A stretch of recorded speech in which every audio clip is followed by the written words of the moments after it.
The Trump administration has just hit Canada with yet another curveball. Coming just days after Mark Carney raised his elbows at Trump's White House, President Trump has began the official process of branding Antifa as a foreign terrorist organization. But what you're going to learn in this video is that this can affect Canada very, very soon. As always, I show you exactly what just happened and I give you the news that actually matters.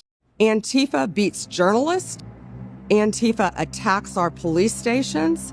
They attack our courthouses. They dox our law enforcement officers. No more.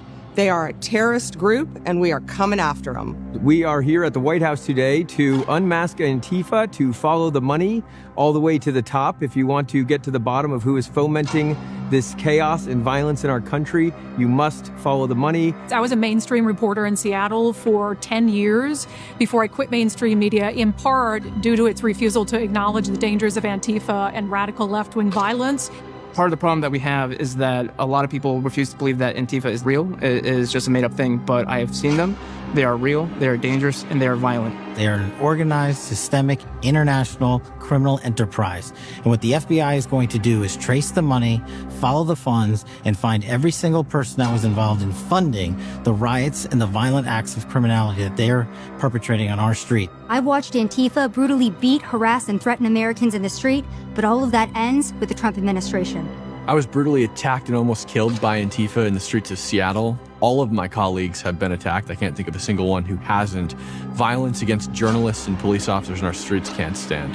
Just days ago, I was in the Portland jailhouse, and now I'm in the White House. This administration is built different, and Antifa's days are numbered. And I want to thank President Donald Trump for designating Antifa a terrorist organization, and I'm looking forward to the FBI and the DOJ hunting down these people like the terrorists that they are. All I gotta say, it's a bad day to be Antifa. And Antifa's days of using violence and intimidation against their political opposition are over. And I've continued to report on them over the years despite the threats of violence and actual violence that's happened, because I owe a thank you to this country, the United States, for settling my parents who were victims of communism in Vietnam. 1 month ago, Charlie Kirk was murdered by a violent leftist. We all saw it, and we all saw thousands of leftists celebrate it. Antifa symbols were found on the bullet casings of the gun used to shoot and kill my friend. We won't take it anymore. President Trump is not going to stand for it. And I'm so grateful that we have a leader in the White House that understands how we need to fight these sophisticated networks and how we need to take these terrorists out.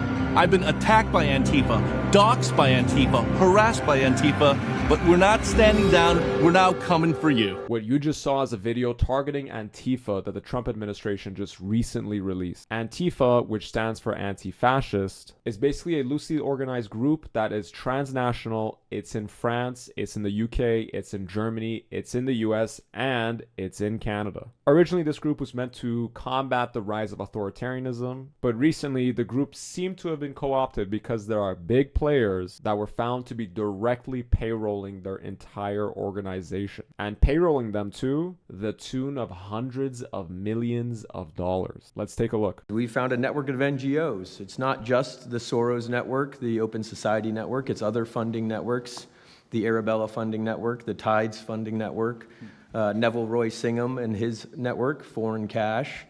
And it's also big left-wing funders. Some of them are not citizens of this country. Mr. Hans-Jörg Wyss of Switzerland.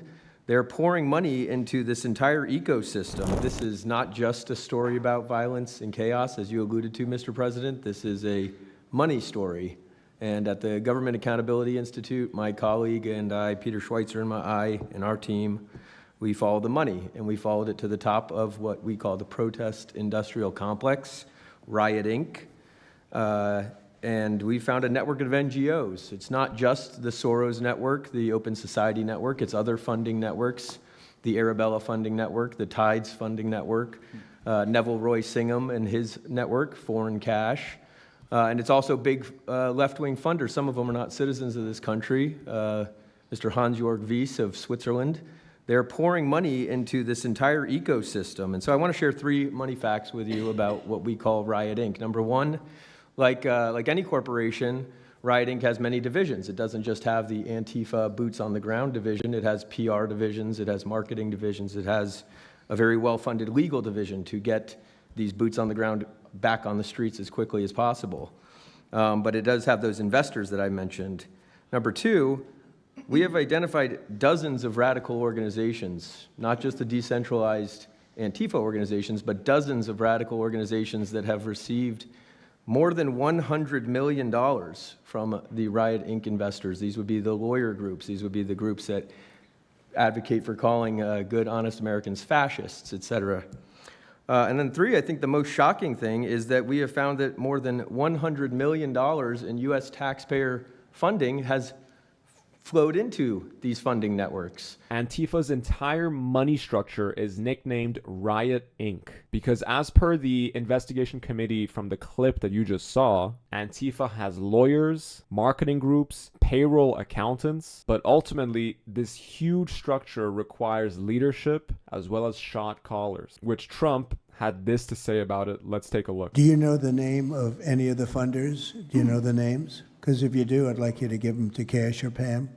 Absolutely. Or Christy. Yeah, we'll do that. As soon as you can. That's all of you. Because you probably know the names after a certain period of time. You tend to find out.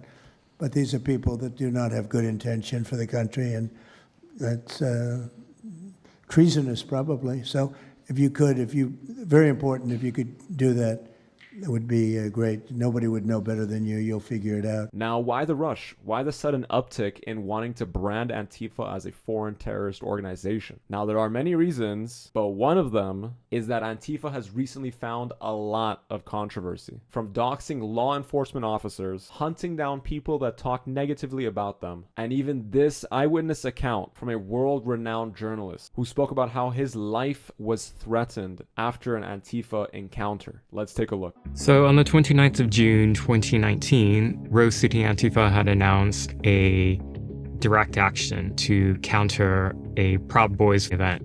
I followed with a GoPro and my mobile phone, and some of them began to throw some of their drinks at me earlier in the day, threw it in my face, threw it in my hair, threw it at my equipment. Antifa claimed to protect and defend people of color from racists. I did not think that they would eventually attack a journalist of color. I was in front of the Justice Center in downtown, and suddenly I felt something hit me really hard in the back of the head. There were people dressed in black who just surrounded me, and I just felt punches to the head and face in every direction. I tried really hard to hold on to my GoPro equipment. Unfortunately, in the beating, somebody wrangled it out of my hands and took off. I remember thinking at that point, police are going to come in and help me, but there was no police. They didn't come. I was hospitalized and diagnosed with a brain bleed. I was very lucky to survive that. I went through many, many months of pretty intensive forms of therapies, physical, occupational, speech.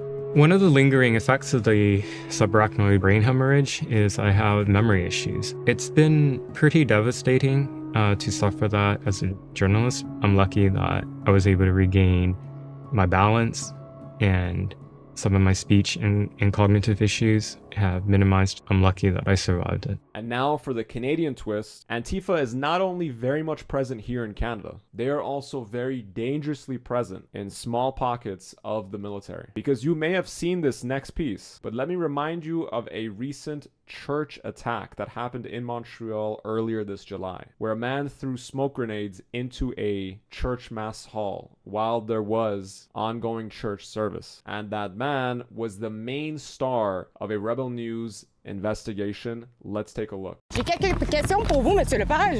Est-ce que vous pouvez me confirmer si c'est vous sur cette machine, Monsieur Lepage? Avez-vous des liens avec les Antifa? Est-ce que je ressemble à quelqu'un que j'ai réussi à être une enquête citoyenne, là, quelque chose de même, mais...